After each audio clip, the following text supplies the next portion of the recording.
Vou falar tudo junto. A minha aula contempla tudo isso. Tá. E aí eu vou falar... Aí depois da sua aula que você vai perguntar pra mim da minha percepção. Tá, então a gente só vai se apresentar e eu sei.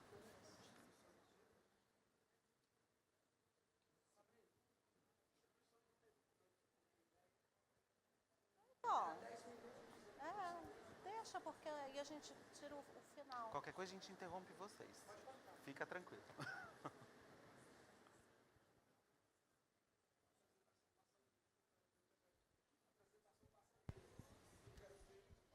Passa.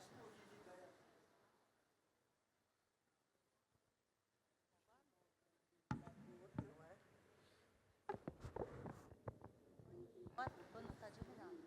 Tá desligado? Alô? Olá, pessoal. Boa tarde. Tudo bem? Feliz de estar aqui com vocês. Eu estou feliz de estar aqui com tantas pessoas especiais ao meu lado. Muito contente. Eu e Caio, a gente vai moderar essa mesa. Caio, seja bem-vindo. E eu quero apresentar...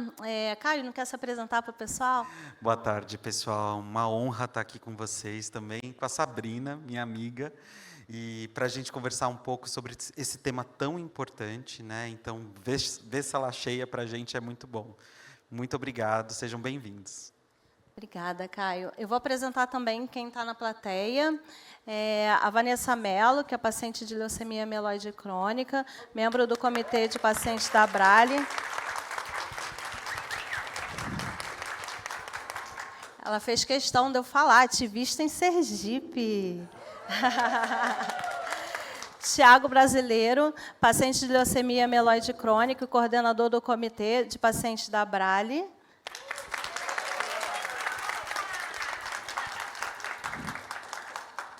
André Torres, ex-paciente de leucemia aguda, transplantado de medula, palestrante, membro do Comitê de Pacientes da Abrale.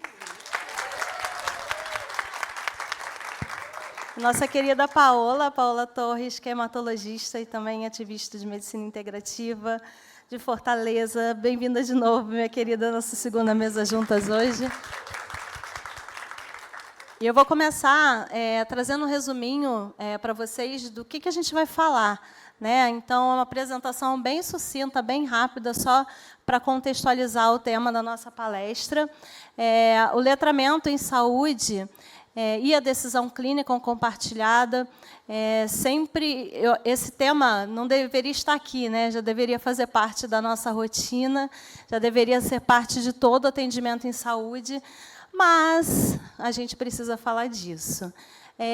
E eu sempre gosto de contextualizar, né, o porquê desse atendimento, ao longo do tempo, ter se desumanizado. Né? Volta e meia eu falo sobre humanização em saúde. E o que aconteceu nessa história? Porque, afinal de contas, né, a gente parte do pressuposto que a gente está ali para cuidar, a gente está ali para acolher, para ouvir. Né? Hoje a Paola falou muito sobre isso. Né? Medicina, antes de tudo, é a arte da gente ouvir, de estar com o paciente, né, para além dos remédios.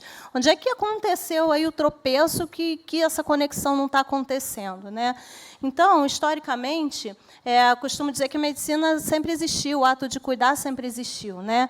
E 400 anos antes de Cristo, a gente tem Hipócrates, né, dizendo que o lugar do médico é do lado do paciente. Né? Ele traz a questão humanística, cultural e a questão da ciência. Só que, quando chega no século XVII, a gente encontra com Descartes, né, aquele eu penso, logo existo, ele traz um ensaio da desumanização. Ele traz um modelo biomédico, onde a pessoa deixa de ser vista como uma pessoa integral, né, e ela passa a ser segmentada. Nesse momento, as especialidades começaram a existir, e foi bom a gente estudar cada especialidade de forma separada, porém, o paciente deixa de ser visto como um todo. Né? Então, o paciente passa a ser visto também como uma doença, ser visto como uma doença. Depois veio a Revolução Industrial, olha que maravilha, agora a gente tem eletricidade, a gente tem meio de transporte, comunicação, pesquisa é muito importante para a gente, mas a gente também passa a ter linha de produção. Né? Então, a gente começa a ter um atendimento no formato de linha de produção, um atendimento que tem que ser rápido, que a gente tem que chamar o próximo, algo mais burocratizado.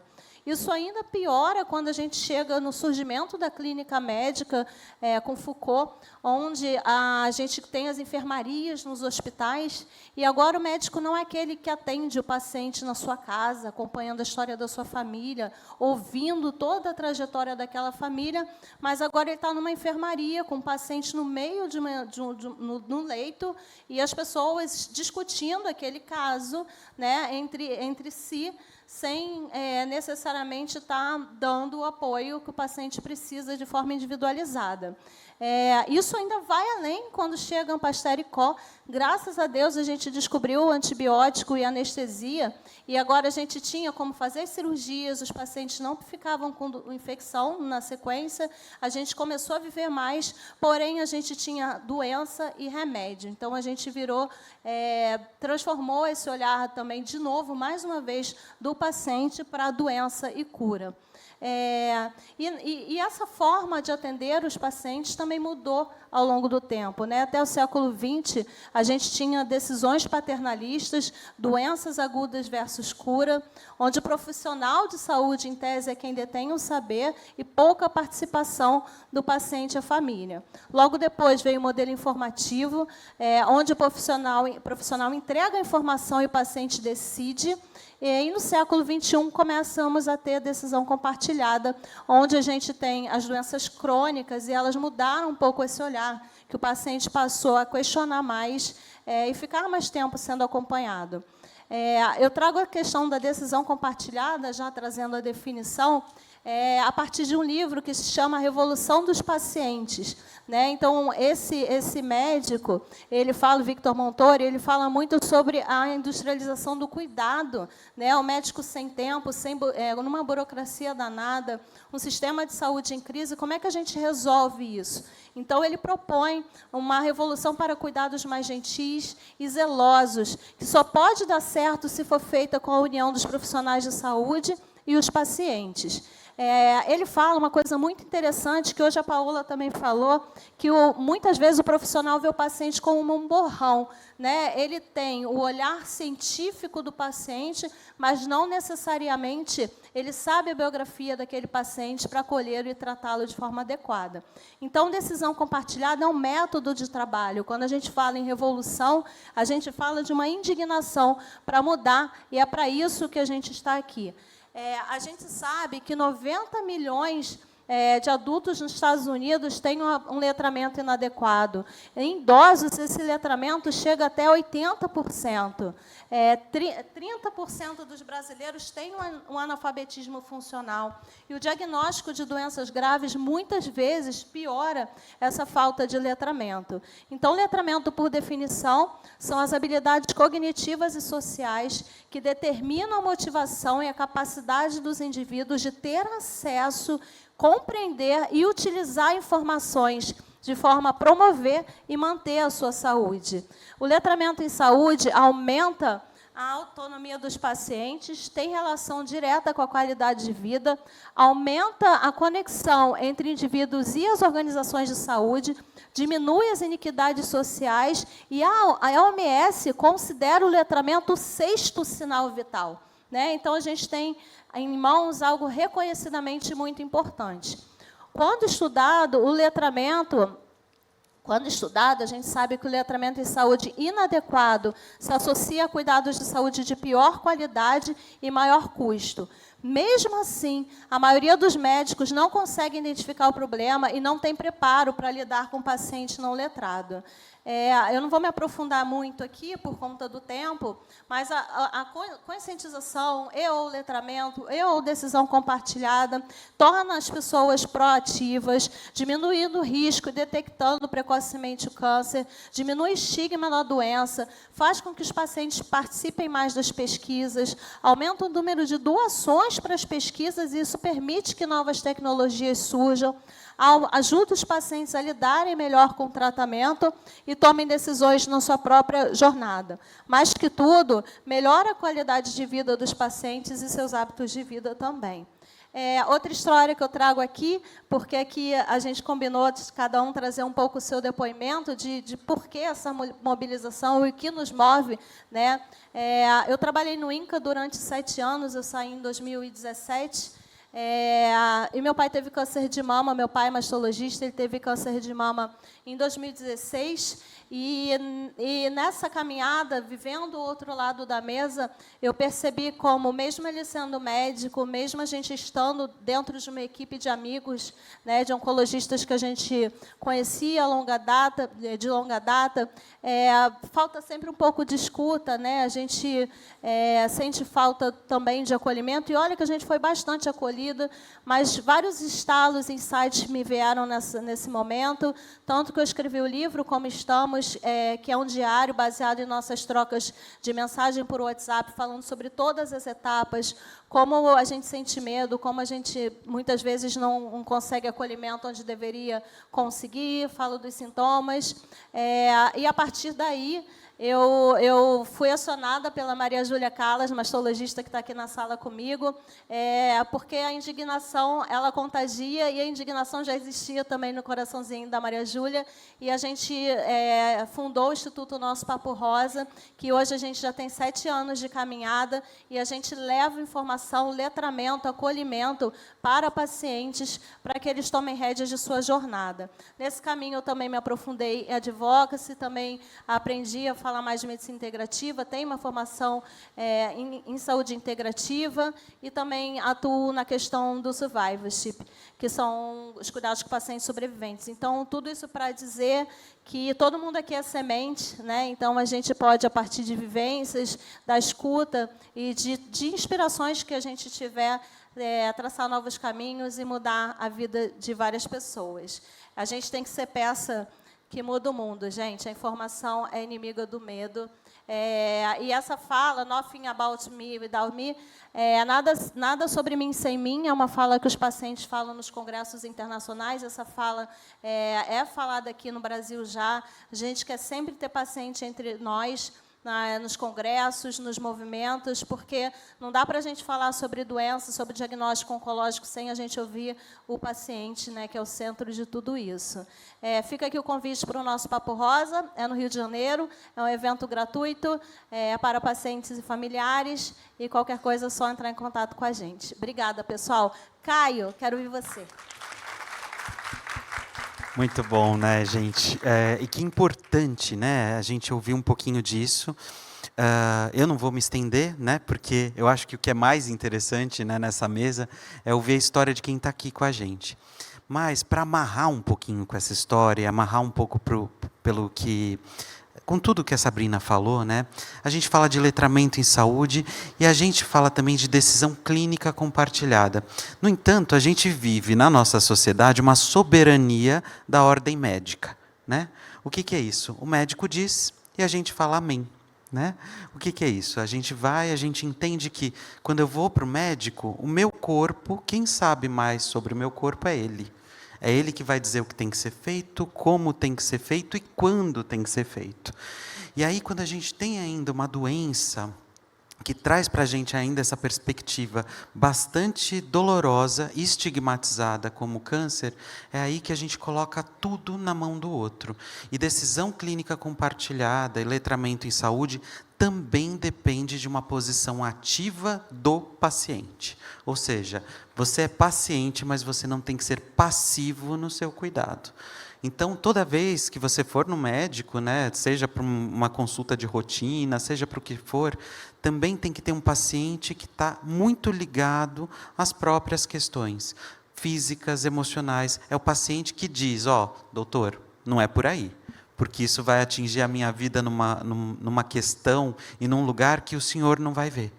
Então, quando a gente fala de letramento, a gente também está falando de um paciente mais ativo.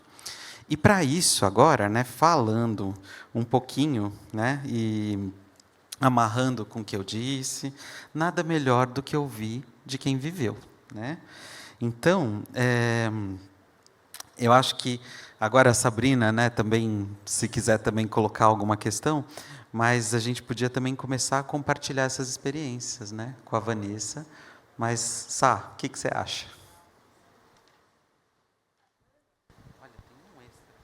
Eu acho que você fez a colocação perfeita, né? O letramento é sobre o paciente entender todas as etapas de sua caminhada, diagnóstico, tratamento, e, a partir dessa detecção, conseguir melhorar os efeitos colaterais e qualidade de vida, mas também vai além, né? Também, quando o paciente está letrado, ele consegue olhar pelo próximo, né? Pelos seus familiares, e, a partir disso, trazer um cuidado para todos que o cercam, né? Então, a gente tem muito o que ajudar a partir da percepção de nós e a partir dos outros também. Mas vamos lá, Vanessa. Vamos lá, me conta a sua história.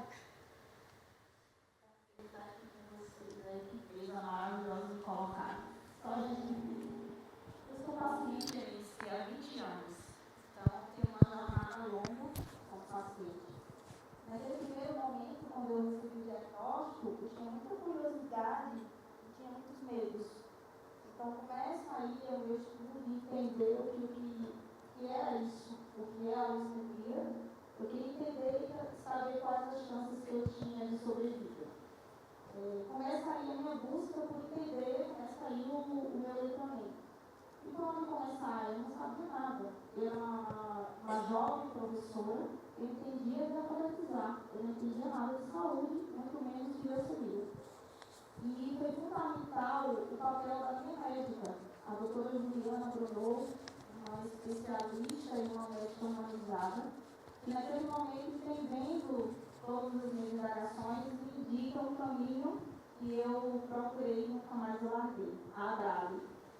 E, através do site da Abrale, eu começo a entender o que é a MSC. Lá naquela época, em 2004, a gente já tinha lá cartilhas. E eu começo a ler para entender o que é a MSC, além, lógico, do que ela já havia me explicado em consultório, e entender histórias de pacientes. Eu buscava histórias de quem tinha sobrevivido, eu queria saber, principalmente quem tinha muito tempo de tratamento. Então, o letramento começa aí, eu começo a estudar para entender quais as possibilidades de tratamento que eu tenho. E naquela época eu começo a tratar com tétano, isso trazia muitos efeitos colaterais. E logo em seguida me é apresentado o Glivec. E o meu estado estava tendo um probleminha para recebimento dessa medicação no hospital. E ali também começa o meu ativismo para salvar a minha vida. Eu procurei o Ministério Público para reclamar porque eu não estava recebendo a medicação dentro do hospital. Então, ao mesmo tempo que eu começo a estudar sobre a minha patologia, as dificuldades que eu enfrento naquele momento também me faz ser ativista para salvar a minha vida. E sempre com muita orientação da parte médica. Você precisa fazer, você precisa cuidar de você, o caminho é esse. Então, o letramento do paciente parte da preocupação dele, mas também precisa do apoio do médico, né, doutora? E isso a gente tem muito forte no meu estado. Eu sou uma paciente que comecei meu tratamento no SUS e tenho muito orgulho disso. Então, o letramento é você buscar entender o que você está vivendo. E todo mundo é capaz, seja ele escolarizado ou não, porque hoje a gente tem N possibilidades de pesquisa, e lógico que essa busca não pode ser feita em qualquer lugar. O paciente oncohematológico é muito bem servido no Brasil, pelo que a Abrale pesquisa e pelo que a Abrale produz. E ela tem material acessível para todos. Ela tem site, ela tem revista, ela tem a TV Abrale, que nós usamos muito dentro do comitê de pacientes para levar informação, porque o audiovisual chega a todos. Né? E aí a decisão clínica compartilhada mais importante dentro do meu tratamento foi entender, doutor, por que eu não poderia engravidar? Por que eu não poderia realizar o sonho de ser mãe? E, junto com a doutora Juliana e o doutor Lucas de Menezes, eles foram me explicar quais eram as possibilidades, quais eram os riscos, e eu, meu esposo, o Léo, que está aqui presente, junto com os meus médicos, decidi que não. Mas eu tomei uma decisão segura com que os meus médicos estavam me explicando. Eles foram essenciais nesse momento, de ter paciência, de me acolher, apesar de ser um sonho, explicar para mim quais eram os riscos. E, junto com eles, não foi uma decisão só minha, foi uma decisão junto com eles, não foi nada imposto, e a gente decidiu que não era a melhor coisa a ser feito, eu ia ter riscos. Né? A gente tem muita coisa para compartilhar, mas, dentro do letramento, a minha mensagem para os pacientes é que entenda, receber o diagnóstico, entenda o que você está vivendo. A primeira fonte de pesquisa é o seu médico. E se você é paciente oncohematológico, você tem a Abrale, você tem um comitê de pacientes, do qual nós fazemos parte, a gente pode te acolher e te direcionar onde estudar. Então, você é o protagonista do seu tratamento. Apesar de, em alguns lugares, ter resistência de médicos em discutir quais são as melhores terapêuticas para você, você precisa insistir nisso.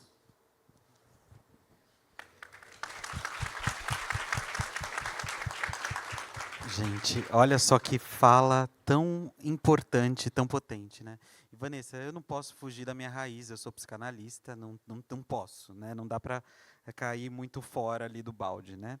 Mas se a gente parar para interpretar, gente, letramento leva a ativismo, leva a uma postura ativa, ajuda num processo de luto desse paciente pelas perdas que ele vai ter no caminho, porque é o entendimento, como a Sabrina falou, que ajuda esse paciente a arrumar para esse lugar, né, Vanessa? Então, você consegue se empoderar não só daquilo que a medicina diz, né? Ou seja, a medicina agora ela passa a ser também algo do seu conhecimento e sobre o seu corpo. Então, você consegue amarrar isso na sua história. Então, isso é muito lindo. Obrigado, Sabrina. E você trouxe uma questão que eu acho que é muito cerne na nossa conversa aqui, né? Que se o médico se recusar a falar, né? Então, infelizmente, né? Eu tenho mídia social, Instagram muito ativo, e volta e meia eu recebo mensagens com dúvidas, com pacientes falando que os pacientes não responderam, ou que a consulta é muito rápida, ou que não foram olhados nos olhos, que não foram tocados. Isso não deveria existir, né? Isso nunca deveria ter existido. Não sei, independente da causa, se foi a história que trouxe a gente para esse lugar ruim, seja a burocracia, que não é pouca burocracia que a gente tem, né? Mas eu costumo muito falar disso quando existe a slow medicine, né, que fala do atendimento sem pressa. A gente, quando fala em atender o paciente com calma e com escuta, não quer dizer que a gente vai aumentar uma consulta de 20 minutos para 50, nem para meia hora, mas a gente consegue, no mesmo tempo, estar realmente presente naquela consulta e acolher verdadeiramente o nosso paciente. Então, essa fala da Vanessa, né, ela deve ser combatida, né? Então, se o profissional de saúde não tiver escutado, acolhido, né? Então vamos fazer isso acontecer, vamos reclamar, ir em busca disso, né? Isso é importante. E para continuar a nossa prosa, eu vou chamar Tiago. Tiago, conte aqui para a gente um pouco da sua história. Boa tarde, meu povo. Que legal, que bacana. A gente está sendo moderado aqui. O Nordeste está sendo moderado por doutora Sabrina e Caio, esse queridão aí da saúde mental aqui, que nos apoia tanto, nós pacientes, né? E aqui a gente está com Bahia, Fortaleza em dose dupla, né? Ceará em dose dupla e Sergipe, Pernambuco também. Aí. Então, eu sou baiano, 2 cearenses, uma pernambucana, uma sergipana, e a gente está aqui muito feliz de estar com vocês. Bem, vamos lá. Eu sou de Itabuna, no sul da Bahia, só para quem do lado de Ilhéus. Está passando a novela, ou já acabou, não sei, né? Renascer novamente, repassou. Então, muita gente se identifica com essa parte aí. Vamos lá. Assim como Vanessa, eu sou paciente de leucemia mieloide crônica também, diagnosticado em 2017. Eu falei que já faz algum tempo que eu parei de falar mais do mesmo, do meu depoimento. No sentido, não é que não seja importante, não. É porque eu acredito que a gente amadurece, a gente aprende, a gente vai se letrando e a gente consegue dar uma contribuição maior. Mas de forma bem breve, o mais rápido possível. Eu, em 2017, estava com dores do lado esquerdo, com 125 mil leucócitos, baço exageradamente grande, fígado também. A médica não queria me falar o que tem. Eu falei, doutora, por gentileza, me fala, porque apesar de eu estar sozinho, 3 anos atrás, eu tirei um tumor cerebral de lento crescimento, mas tomei anticonvulsivo durante 9 anos. Enfim, deixei bem claro para ela que eu já estava acostumado um pouco sobre essas informações que trazem um pouco, que mexem com a gente, né, que assustam, né? Mas tudo bem, né? Chegando nessa etapa, ela me falou, e a gente vê aquela etapa de exames e tratamento, e buscar entender quem era esse inimigo, né? Quem é esse inimigo que vai mexer comigo, que vai impactar tanto fisicamente, mentalmente, espiritualmente, que vai mexer com todos ao redor, né? Será que esse luto vai ser meu ou vai ser ou vai ser maior com quem está ao meu redor? Eu deixei bem claro e sempre deixo que o diagnóstico não foi o meu maior susto. O meu maior susto mesmo foi quando a minha primeira medicação não funcionou. Eu falei, Jesus, será que as outras vão funcionar? Né?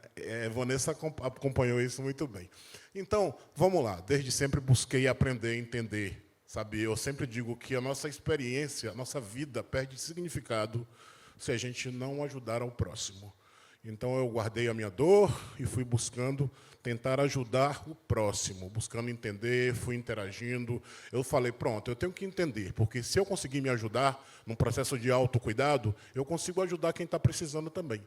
E assim eu fui entendendo da patologia, surgiram diversos convites para fazer parte dos grupos, das redes sociais, que todo mundo participa. Participar da TV Abrale, apresentar a TV Abrale, é uma experiência fundamental. A Abrale, o convite para fazer parte do comitê de pacientes, hoje compartilho a coordenação com a Raquel, com a Vanessa. Então, experiências assim trouxeram o Tiago para ser um paciente empoderado. Paciente informado é paciente empoderado. E hoje eu posso dizer que eu consigo tomar decisões. Eu busquei essa ação, eu tive essa atitude. Os médicos são autoridades, sim, mas você confia no seu médico? Se não confiar, troca de médico. Se confiar, vá em frente. Ele tem, de fato, autoridade. Mas não deixe que a decisão seja tomada sozinha ou que a figura do médico impacte na sua tomada de decisão. É muito importante que a gente entenda, aprenda, e se não tiver condição, está tudo certo. Existe uma pessoa muito especial, independente do laço sanguíneo ou não que exista, que se chama cuidador. A Abrale, por exemplo, criou uma cartilha fundamental, fantástica, que chama-se Cuidando do Cuidador. Então, essas pessoas são muito importantes e elas também podem e devem ser letradas.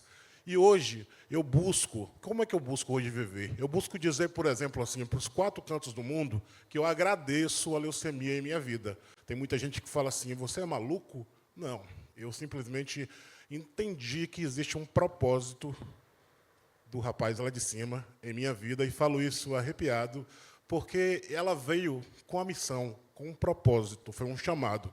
Venha cá, meu filho, você precisa fazer algo por você e por alguém. Por muitos, por tantos. Abracei, recebi essa missão e seguirei. E sou muito grato a todas as oportunidades como essa, pela Abrale, por todo o time da Abrale, o time especial de nossa saudosíssima, especialíssima Merula Stigl.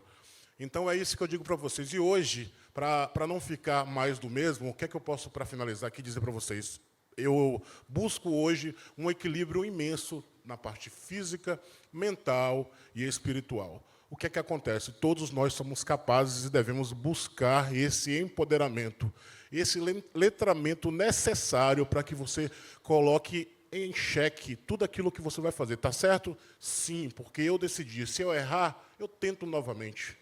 Nós podemos começar o tempo inteiro, recomeçar quantas vezes forem necessárias, mas não devemos nunca nos abster, deixar de dar a nossa opinião, deixar de procurar a informação correta, deixar de levar essa boa nova para todos os pacientes e cuidadores, que nós podemos e devemos tomar atitudes, decisões, e podemos tomar sempre que pudermos a melhor. Por que não? Nós somos capazes, nós podemos. E os médicos têm que ser nossos parceiros, nossos amigos, nossos melhores amigos. Eles estudaram para isso, são profissionais. Tá, já que Deus nos abençoe, vamos seguir em frente. Obrigado pela atenção.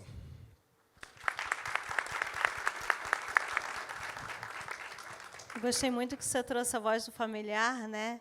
E hoje de manhã a gente também falou um pouco sobre isso.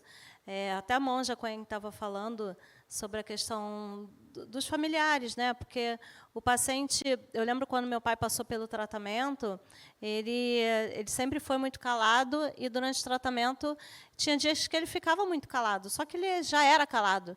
E aí eu ficava desesperada porque ele estava calado, mas ele era calado. E aí eu começava, pai, o que você tem? Você está querendo comer alguma coisa? Está querendo? Aí começava uma inquisição em cima dele. Uma pessoa que sempre foi do jeito que é, e a gente começa devagar, né? O que será que está acontecendo? Então, trazer esse olhar para os familiares e cuidadores nessa jornada também é importante, né? Porque muitas vezes o paciente passa pelo tratamento, o olhar do profissional é direcionado para o paciente, só que do lado tem um familiar que às vezes está ficando deprimido, né? Pode estar deixando de fazer atividade física, pode começar a deixar de ter os hábitos sociais também, deixar de trabalhar, e essa pessoa muitas vezes adoece, né, por amor, porque está cuidando de alguém. Então, a gente tem que, enquanto profissional de saúde, conseguir olhar para o lado e perceber essa família, perceber onde estão esses cuidadores e também direcioná-los para um cuidado maior. E também, por sua vez, os próprios cuidadores e familiares também pararem um pouco, né, e fazerem essa questão dessa reflexão sobre esse autocuidado, porque a gente não consegue cuidar de alguém bem se a gente não estiver bem, né? E não raro a gente vê essa rotina dos cuidadores aí adoecendo em paralelo. Né, Caio? Gente... Oi? Pronto. Gente, a gente vê muito disso, né? E que bom que o Tiago falou isso. Eu acho que é aquela coisa, né? Letramento e decisão compartilhada é também com quem está no entorno, né? Então, o familiar está o tempo todo, né? Bom, mas agora outra história importantíssima, né? André, queremos te ouvir. Vamos lá, puxa, que coisa sensacional estar aqui. É sempre uma alegria muito grande para mim estar compartilhando esses momentos aqui com amigos queridos, pessoas queridas. Caio, a doutora Sabrina, em 2022 a gente estava dividindo um painel juntos. Então, uma satisfação muito grande para mim, eu como paciente, estar aqui, nesse lugar de fala, né? Pois bem, meu nome é André Torres, já falaram aqui que eu sou do Ceará. Alguns me chamam de caçador de medula, outros me chamam de macho velho do Ceará, pode me chamar como for. Eu fui diagnosticado com leucemia aguda indiferenciada em 2018. E foi aquele susto, né? Eu estava na minha rotina normal de trabalho, aquela loucura de quem trabalha com comercial, e quem trabalha com comercial não quer parar nunca. Fui no hospital achando que tinha virose, apenas com sintoma de febrezinha, dor de cabeça, mas persistiu. Persistiu por uns 15 dias, eu tive que ir, aí começou a história, os cuidadores na minha vida, hein? Por insistência das mulheres na minha vida, da minha mãe e da minha esposa. Fui no hospital, o médico pediu um hemograma, o médico viu que na hora já tinha um negócio bem bagunçado, tinha 96% de blastos, quem entende um pouquinho de hemograma sabe que isso é muito sério, mas eu não entendia nada. E aí pediu minha internação, eu achando um absurdo eu estar com aqueles sintomas e o cara pedindo para eu me internar. Mas, para resumir, no final do dia, veio uma hemato altamente simpática, tarde da noite, olhou para mim, não, você tem leucemia. Assim, seca. Basta apenas a gente descobrir o tipo. Você tem alguma pergunta? Não. Então, não. Eu não sei o que é isso. Eu era tão inocente, doutora, que depois eu fiquei pensando, não, se é leucemia, câncer no sangue, não deve ser grave, não. Porque, para mim, câncer tinha que ter caroço. Tinha que ter caroço. Olha a inocência. Mas, entrando no assunto, quando eu fui convidado a participar desse painel, fala letramento em saúde. Eu digo, o que é letramento? Aí depois eu fico entendendo. É se inteirar do assunto. É tomar posse do que está acontecendo com você. É você entender o que está acontecendo. E sobre esse assunto, eu considero que eu tenho 2 momentos. Um momento que eu não queria saber de nada. Eu só queria, vamos fazer? Vamos fazer. Tem que fazer? O que é que tem que fazer? Vamos fazer. Mas eu não entendia muito bem o que estava acontecendo. Aí entra a cuidadora Mor, vou até mandar um cheiro para ela. Cheiro, amor. Minha esposa. Ela tomou posse do meu tratamento. Ela sabia de tudo o que estava acontecendo. Sabia o protocolo, sabia quem eram os médicos, os exames que eu tinha que fazer, a hora que eu tinha que fazer, e eu só vinha no Venha Nós, eu não tinha opção, minha gente. Eu vou ficar questionando o que eu nem sei o que questionar. Hoje em dia eu sei o que é importante questionar. Hoje em dia eu sei como é importante entender um pouco do assunto. Tem uma frase que eu digo para alguns pacientes, que eu digo o seguinte, não tem pergunta besta, tem pergunta mal esclarecida, não esclarecida. Porque muitas vezes o paciente fica naquela, né, Caio? O médico é que sabe. Mas, ixi, Maria, já que passou isso aqui tudinho, minha gente, de tempo. Não vezes, pode falar mais, pode falar mais, está errado essa contagem. É porque eu falo demais, precisar me corta, hein? Muitas vezes o médico, a gente fica no Venha Nós, e a gente fica achando que a nossa pergunta é besta. a sua pergunta não é besta. A sua pergunta não vai ser esclarecida. Então, tome posse do negócio.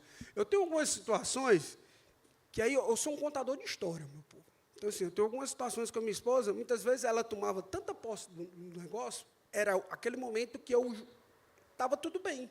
Eu tinha alguém por mim. Isso é um fato. Eu deixei ali uma situação mais tranquila para o meu lado, mas eu tinha a confiança de quem estava ali do meu lado, questionando, atrás de saber. Era a primeira que abria os resultados do exame. Não sei se acontecia, Nath, aí. Era a primeira que abriu o resultado do exame. E muitas vezes a gente chegava na consulta, o médico perguntava, e aí, como estamos? Eu olhava para ela, fala aí, amor. Era o meu momento ali, naquele. Aí, com o tempo, eu fui entendendo que era importante para mim eu buscar informações. Teve uma determinada situação, Caio, que envolveu uma psicóloga. Aquelas psicólogas que faziam consulta nas internações, né, visita. E eu estava num período que eu estava botando um boneco para tomar remédio. Não queria tomar comprimido. Eu tenho que explicar. No cearense, botar boneca, botar dificuldade, arranjar confusão, não quer fazer botando dificuldade. Ou seja, botar um boneco, bem lembrado, porque eu penso que eu estou no meu Ceará. E aí chegou, e a minha esposa, não, você tem que tomar, ela fazendo de tudo ali, ó, você tem que tomar, não vamos... O que é isso? Você não pode fazer isso, não, é assim, preocupada. Aí vem a psicóloga, aí ela falou, não, é porque o André não está querendo tomar um remédio, não sei o que, ela olhou para mim, para ela, e disse, mas ele está no direito dele. Aí ela faltou voar no pescoço dela, assim, porque tudo que ela estava tentando fazer ali, estava querendo... Aí você vai dar a sua opinião sobre isso, tá? Porque ela falou isso. E eu olhei, vale, eu posso parar de tomar remédio, eu nem sabia. Mas isso não é exemplo, tá, gente? Isso foi o que aconteceu comigo. E esse assunto de você se tomar posse, e aí eu já vou para um lado da decisão clínica compartilhada. Acontecem situações, a gente que é paciente oncológico, a gente não para de ser paciente nunca, né? Por exemplo, eu tenho um problema crônico com infecção urinária, eu cheguei em São Paulo aqui segunda, já com sintoma de infecção, fui para o hospital, aqui em São Paulo. Pelo histórico, fui atendido pelo clínico, aí a clínica olhou para mim, André, pelo seu histórico, a situação é essa, assim, a gente acha que é melhor lhe internar. Aí eu de acabar de chegar aqui, com a agenda para cumprir aqui, eu olhei para ela, hoje não, Faro. Hoje não vai rolar, hoje não é dessa vez que eu vou internar. Ou seja, isso é um risco. Isso é uma linha tênue em você questionar, em você tomar posse de alguma decisão, questionar uma orientação médica. É um risco, porque eu posso estar sendo irresponsável e não seguir a orientação médica, mas eu entendo também que o momento que eu estava vivendo aqui, do TJCC, que é importantíssimo eu estar aqui, eu guardo o ano todo para estar aqui. Eu preferia correr o risco. Então, a minha história hoje tinha de alguém da minha família que eu confiava e tomava conta de mim, e hoje eu já tomo posse das minhas decisões. E está tudo bem. Agora, eu não acho que assim, se não tiver ninguém da sua família, alguém que você confia, para estar acompanhando de perto tudo, questionando médicos, aí é um cenário complicado. Mas, se você tem alguém que está ali, pertinho de você, é o seu querer bem, eu acho que vale super a pena. Então, a minha história teve um começo que eu não queria saber de nada, mas eu confiava na pessoa que estava ali, e tem, agora que eu tomo posse das coisas, ela nem sabe hoje em dia, eu faço meus exames, faço minhas coisas, e ela vai só pegando informação.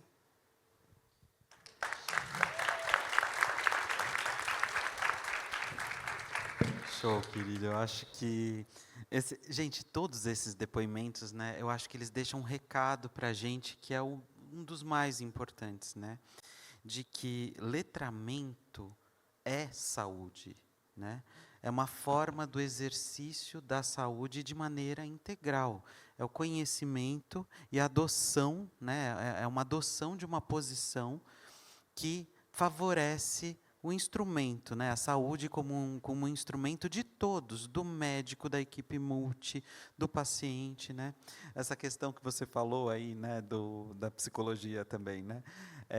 Eu acho interessante, porque eu acho que ali né, o que você trouxe um pouco, fala um pouco dessa falta de casamento, até da comunicação em saúde, né? Então, por exemplo, o que essa psicóloga disse que era direito, em alguma medida é direito, mas não cabia, talvez, para aquele momento dessa forma, né? Então, assim, eu acho que, na verdade, o que fica aqui como o recado, e aqui os três dizendo isso para a gente brilhantemente, é que, assim, a partir do momento que eu entendo o que está acontecendo comigo, eu sou capaz de ter uma decisão compartilhada, conjunta, dentro daquilo que está acontecendo comigo, e eu sei agora quais são os próximos passos. Eu tenho uma possibilidade psíquica de me preparar para o que vai acontecer, né? Isso é muito importante, porque o letramento também, gente, traz uma coisa que é muito importante para o paciente, que é uma preparação. Sem essa preparação psicológica, muito paciente também entra num sofrimento emocional muito intenso. Muitos pacientes que não conhecem, que não agarram aquilo que está acontecendo com eles, eles perdem a propriedade. E aí a gente fala também de uma depressão importante, sintomas de ansiedade, que aí entram muito mais aqui para a minha área, né, para a minha seara, que é a questão da psicologia, né? E que todos vocês viveram em alguma medida, e que muitos pacientes vivem, e que hoje a Abrale e vocês como comitê de paciente, vocês também são letradores em saúde, porque vocês ajudam muitos pacientes a terem uma jornada muito diferente, né? E agora, né, gente, também para passar ali mensagens, né, finais, a palavra da Sabrina. Calma, Caio. Não, tá que escrito, é isso? Desculpa, que só está escrito Que coisa roteiro. aqui, Gente, eu tenho um roteiro, tá? A gente vai colocar aqui o QR Code, para quem quiser mandar alguma dúvida, alguma pergunta, eu vou estar aqui recebendo e a gente vai respondendo vocês. Enquanto a gente não recebe, eu vou trazer a Paola para a conversa. A Paola vai fazer o nosso final aqui, mas a gente quer escutar um pouquinho de tudo que você ouviu, você trazer alguma mensagem, fazer alguma colocação para a gente. Oi. Alô? Foi? Tá aí? Nossa, não estou ouvindo nada. Oi. Letramento é uma coisa que eu tenho trabalhado bastante na minha vida, né? Então, tem tanta coisa para falar, né? Eu estava aqui me concentrando, porque eu estou aqui pipocando 10 milhões de coisas que eu vou falar.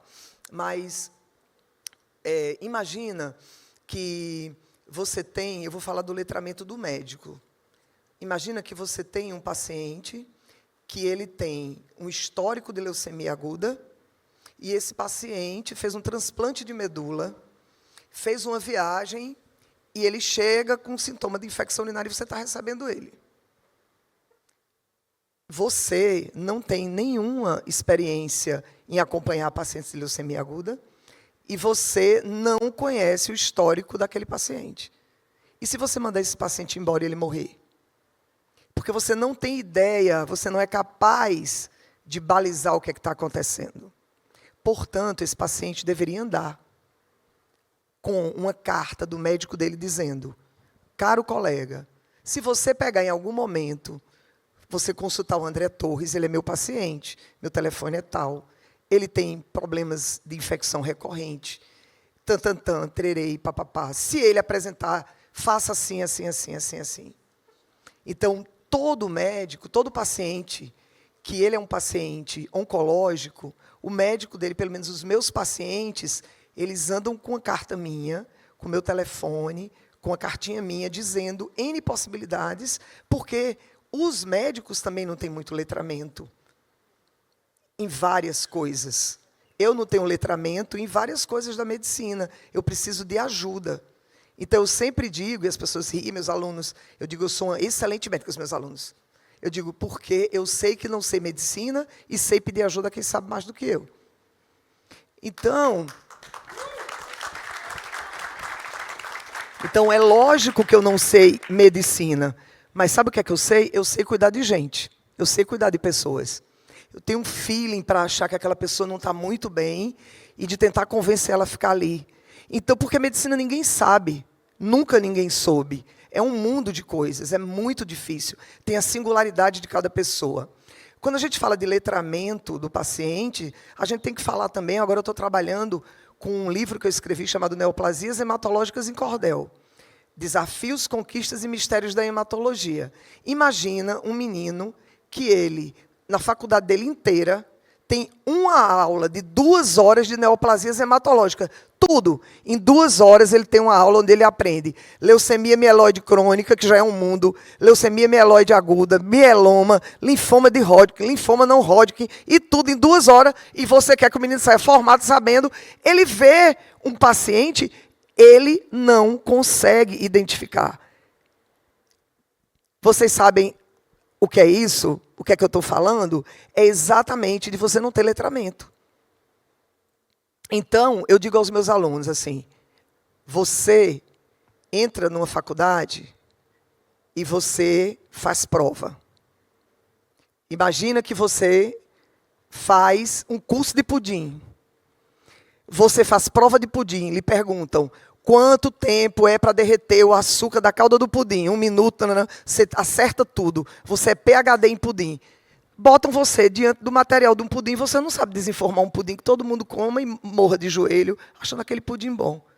Então, ler um artigo não faz de você um hematologista.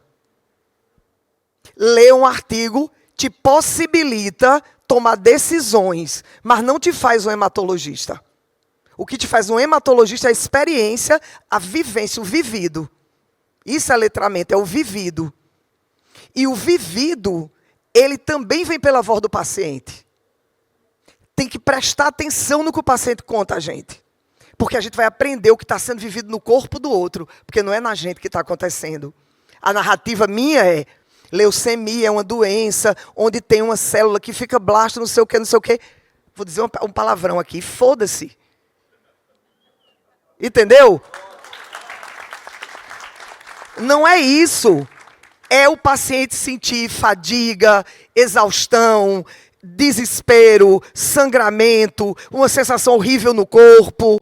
É isso que é para o paciente. Não é um blasto, é uma célula transformada, mutada com a mutação. A leucemia mieloide crônica é uma doença que acontece pela translocação do cromossoma 922, que tem o BCR-ABL. É baço grande, empachamento, não faz cocô direito, fica cansado, sentindo a mão formigando. É isso que é a leucemia mieloide crônica para uma pessoa. Entendeu? Então, é esses 2 mundos que tem que conversar, que tem que se conectar. E só pode ser isso através de quê? De conversa. E aí entra um cidadão maravilhoso que se chama Humberto Maturana, que eu tive a oportunidade de fazer pós-graduação com ele, pós-doutorado com ele no Chile, que ele falou uma coisa chamada biologia cultural, que é quando uma pessoa entra em contato, por exemplo, eu nunca mais vou ser a mesma depois que eu encontrei o Caio, a Vanessa, o André, a Sabrina. Não vou ser mais a mesma pessoa, porque eles já me transformaram. Eles já me transformaram. A gente se transforma no conviver. Cada paciente transforma a gente, cada paciente ensina a gente, cada paciente mexe com a gente profundamente. Então, quando a gente fala de letramento, é uma coisa muito profunda, porque a gente realmente tem que ver o outro, os critérios de validade do outro, a cultura dele, desde onde é que ele fala, qual é o lugar de fala dele, ele fala de onde, de que cultura, de que religião, de que sociedade, de que sonhos, de que imaginário que ele tem sobre aquelas doenças. Então, é uma coisa muito, muito, muito que a gente tem que investir bastante. Então, sempre me espanta muito essa questão da gente viver. Uma coisa são os medicamentos, os tratamentos, os protocolos. Essas coisas tratam de determinadas coisas. E quando a gente fala do universo do cuidar, da medicina, do que acontece no cuidado, é outro universo. E a gente precisa se empoderar disso, gente. A gente não pode deixar... Os avanços são importantes. As pesquisas são importantíssimas. Os novos medicamentos. Eu sou hematossaura. Eu vi pessoas morrendo de leucemia mieloide crônica. E antes de vir para cá, atendi um menino, Caetano, que eu atendo ele há 20 anos com leucemia mieloide crônica, olhar para aquele menino, eu vi ele um menino, hoje ele é um senhor já, barbado e tudo, tal, já tem filho e tudo, e ele decidiu que ele ia deixar de tomar o remédio dele, me pediu para ficar acompanhando pelo SUS. Eu digo, a decisão é sua. A senhora não vai me abandonar? Eu digo, jamais vou lhe abandonar. Jamais vou lhe abandonar. Aí ele chegou, doutora, eu disse, rapaz, roubaram meu iPhone. Ele foi mesmo. Ai, ele é especialista nessas coisas de tecnologia e tudo. Aí fui desabafar com ele. A gente também gosta de Game of Thrones. Aí converso com ele as coisas, só aquelas coisas mirabolantes e tudo. Então, é disso que a gente tem que falar quando a gente fala de letramento, e a gente tem que falar horizontalmente com as pessoas, na horizontalidade. O médico, ele não é melhor do que o paciente. Ele não é melhor do que quem limpa o chão. Ele não é melhor. O médico, ele tem ferramentas diferentes para lidar com as coisas. O psicólogo tem outras, a fonoaudióloga tem outras, o nutricionista vai ajudar a gente em outra, a pessoa que vai fazer o tererê bonito da cabeça dela ali, que eu vi ela sentada na cadeirinha fazendo, ficando toda bonita com o cabelo rosa, todo entrançado, que eu fiquei morrendo de inveja, é outra coisa. Então, todas essas pessoas, a gente precisa prestar muita atenção nisso. É disso que é o letramento. A gente tem que transformar as doenças em coisas simples de entender. A gente tem que fazer com que as pessoas entendam. O paciente, ele tem que se empoderar da doença dele, do remédio que ele está tomando.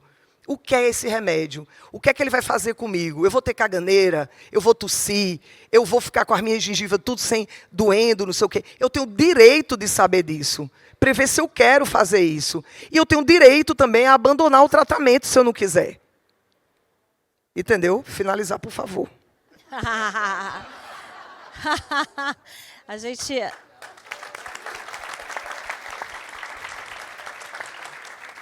E, logicamente, que eu posso dizer o cordel antes de terminar? A gente ainda tem 20 minutos ainda.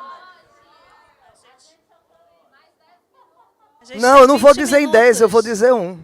Então diga aí, a gente depois roda. Vamos lá. Em nosso mundo apressado, é preciso refletir sobre o quanto é importante saber mais para decidir. Fala agora em cordel, proseando ao dividir. Letramento em saúde precisa ser praticado. Pacientes bem atentos com o saber compartilhado. Na decisão do cuidado, cada um é convocado. Na consulta, não é certo só o médico falar. O paciente tem saber e também vai expressar seu desejo, seu receio para poder participar. É preciso esclarecer com linguagem bem tranquila, traduzir para quem sofre toda dúvida que vacila. Se a conversa é acessível, cada um melhor se afila. No leito ou no consultório, no exame ou na questão, a decisão compartilhada é cheia da razão. O saber não é sozinho, é na força da união. O letramento em saúde vem para fortalecer o direito de saber o que vai acontecer. Quem entende a sua dor pode mais se proteger.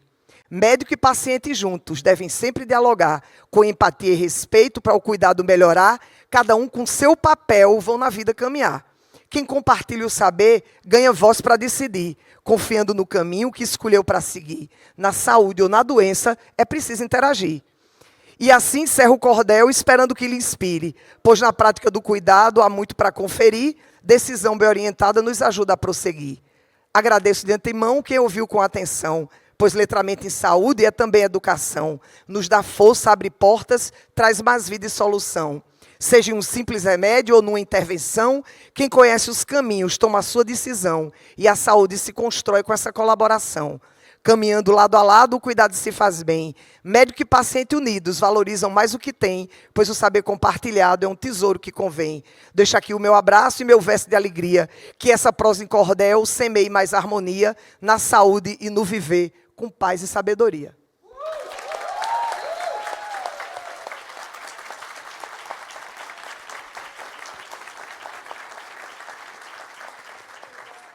Maravilhosa, a gente está aí correndo para os nossos 20 minutos finais. A gente ficou de acabar com a... Não, mas você é maravilhosa, meu amor. Incrível, incrível. Essas hashtags que estão aparecendo no telão, para a gente, para vocês compartilharem quando postarem, né? Porque a gente está trazendo essa questão paciente informado, paciente empoderado. Chegaram aqui 3 perguntas, na verdade.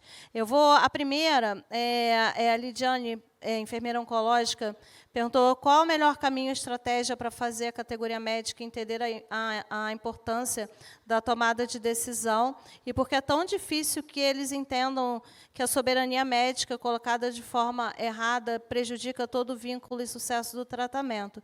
Eu acho que a gente, principalmente a Paola, né, falou bastante sobre isso, e todos os pacientes que falaram sobre letramento, quando o paciente está ciente do seu papel e entende sobre o seu diagnóstico e tratamento e leva essa discussão para o seu médico, se ele não participar, não tiver com a escuta ativa, não tiver apoiando o paciente nessa caminhada, né, como foi falado aqui, pedir outro médico, né, e, a partir disso, a gente consegue ir mudando essa rotina, né, que já está ultrapassada, nunca deveria ter existido, mas se existiu, está ultrapassada.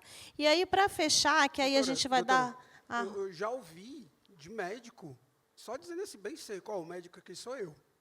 E aí intimida, bicho. Assim, aí depois um cara desse pega ali, nunca mais ele vai querer questionar ninguém.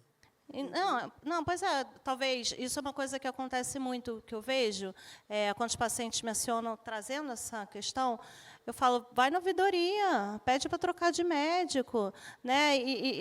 Dependendo de como é que está ali o emocional do paciente, talvez ele não queira comprar essa briga, é complicado, assim. Mas ele vai continuar sendo mal atendido por essa pessoa. É difícil.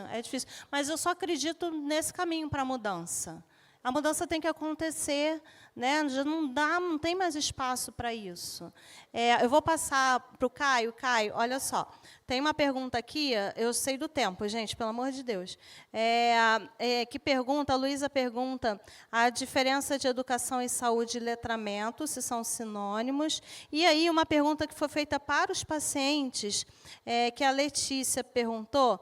Sabemos que, após o diagnóstico, o letramento tende a acontecer naturalmente, devido à necessidade. Porém, como vocês acham que as informações podem chegar de forma mais efetiva nas pessoas quando o assunto é prevenção, já que muitos não se interessam em falar sobre o câncer até se depararem com ele?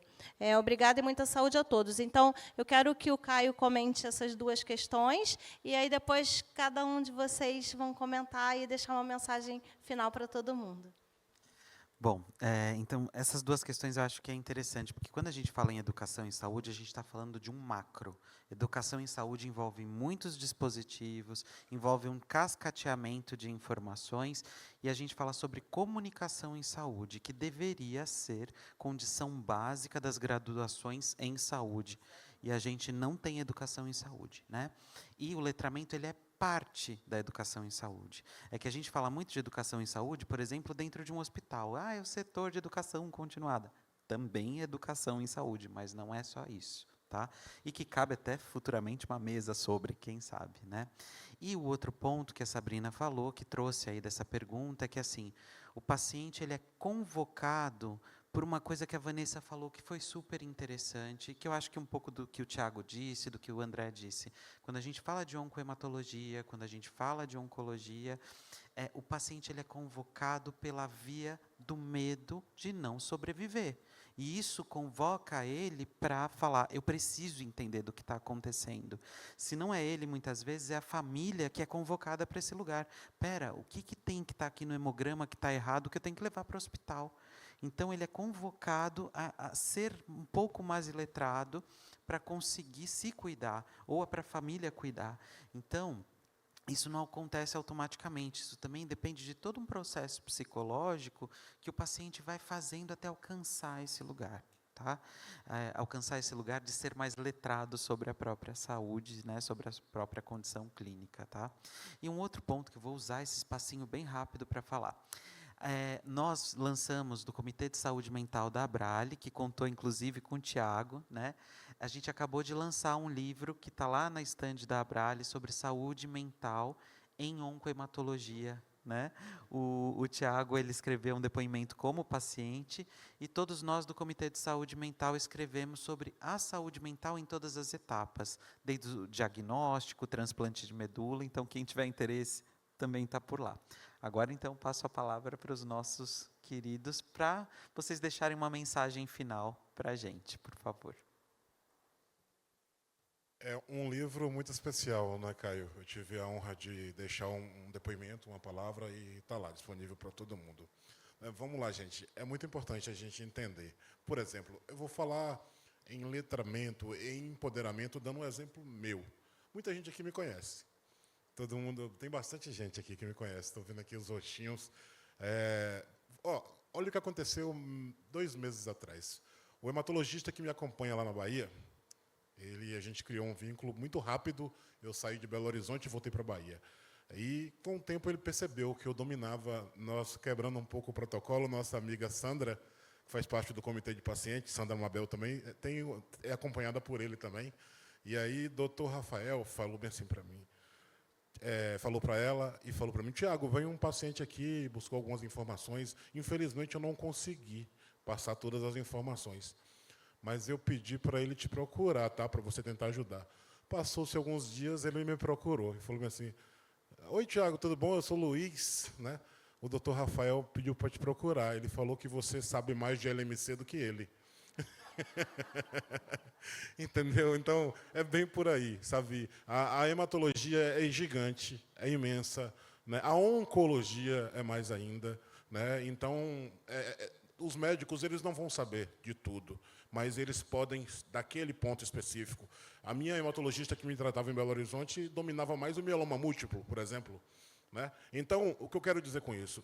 Os médicos também podem errar, e eles precisam de nós. Devemos ser parceiros, amigos, decisão compartilhada, é isso. Entendeu? É isso, gente. Tem muita coisa para falar, não dá. Não, eu percebi, eu agradeço.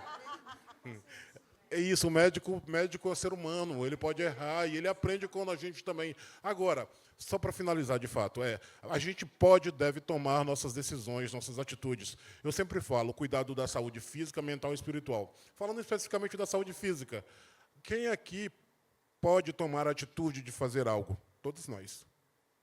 Atividade física é algo, por exemplo, que deve ser feita, independente do que é, onde é, quanto é que faz. Você vai preferir tomar atitude agora ou lá na frente, quando um fisioterapeuta estiver cuidando para a sua massa muscular não reduzir a 0? Então, fica o desafio, e aí, consequentemente, você busca saúde mental, você consegue busca se entender espiritualmente, independente do seu credo religioso, do seu conceito de fé. Então, fica esse o recado, gente.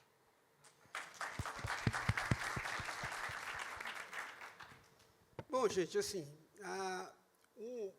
foi falado no começo, doutora, que às vezes a gente acha, eu estou pegando o gancho aqui a questão da prevenção, né? Muitas vezes a gente não tem muito entendimento das coisas, e quando acontece algo, um diagnóstico de câncer, por exemplo, eu tive logo no início um sentimento de culpa ali, achando que eu tinha deixado de fazer alguma coisa, por isso eu estava tendo um diagnóstico de leucemia. Eu lembro bem, Caio, que no momento lá que veio a tal médica, disse que eu tinha leucemia, virou as costas e foi embora, eu me abracei com minha esposa e fiquei pedindo desculpa para ela. Eu digo, eu podia ter me cuidado mais, agora isso, tal. Um sentimento de culpa que não tinha nada a ver. Lógico, tem alguns cânceres que influem seu estilo de vida, né, mas a gente sabe que a leucemia não é bem assim.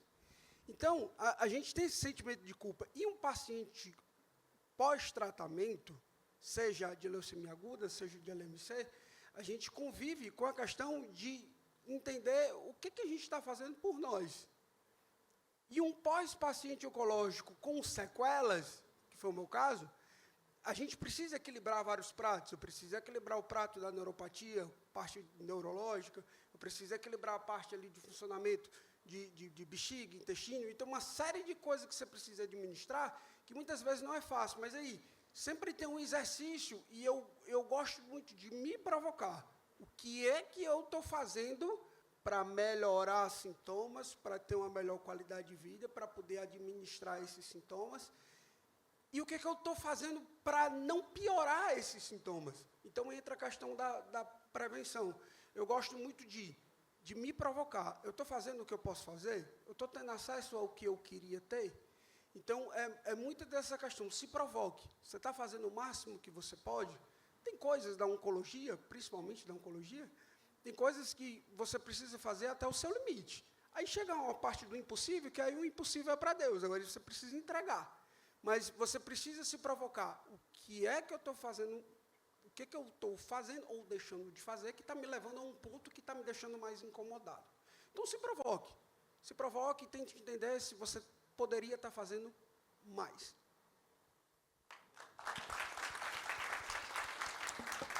Vanessa. Meu recado, consegue ouvir? Obrigada, cara. O meu recado final eu vou distribuir em 3 pontos. Se você recebeu o diagnóstico, você ou alguém da sua família, da sua confiança, precisa entender o que você está vivendo. Saber que doença é essa, quais são as possibilidades terapêuticas. Conhecer o universo que você está fazendo parte. Se você não está tendo condição de querer entender, e hoje eu falei sobre isso e algumas vezes eu tenho batido nessa tecla, cuidado com o psicológico. Dentro do protocolo de tratamento oncohematológico e talvez oncológico, deveria ser protocolo o acompanhamento com o profissional da psicologia. Porque ali você vai se fortalecer, ou não vai se fortalecer, mas você vai ser compreendido, você vai ter ferramentas para lidar com esse momento. Então, se no primeiro momento você não é capaz ou você não quer, eu não quero saber de nada, como o André falou, eu não queria saber. Ele tinha uma Maitê. Então, tenha uma Maitê na sua vida. ou uma mãe, ou um irmão, alguém que possa ser da tua confiança, pode ser também um amigo, que entenda o processo que você está vivendo, e, no momento certo, você tome a rédea do seu tratamento e entenda o que você está vivendo. Para ter capacidade, cuidado com o psicológico, nós temos, hoje, na maioria das Unacons, um profissional para te atender, e, se você não tiver, mais uma vez, procure a Abrale. Esses são 2 pontos. Entender, se não tem condição de entender, buscar fortalecimento para isso. O terceiro ponto é que, hoje, eu gostei do termo letradores. Né? Eu vim de formação da educação. E, quando você entende, compartilhe aquilo que você entende. A gente não sabe tudo, mas a gente convive muito com outros pacientes.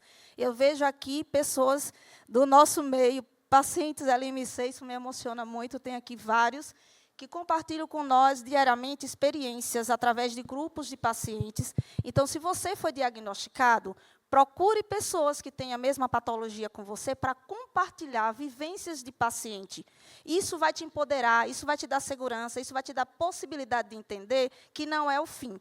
Então, entender o que está passando, se fortalecer psicologicamente, procurar os seus iguais para discutir o que você vive.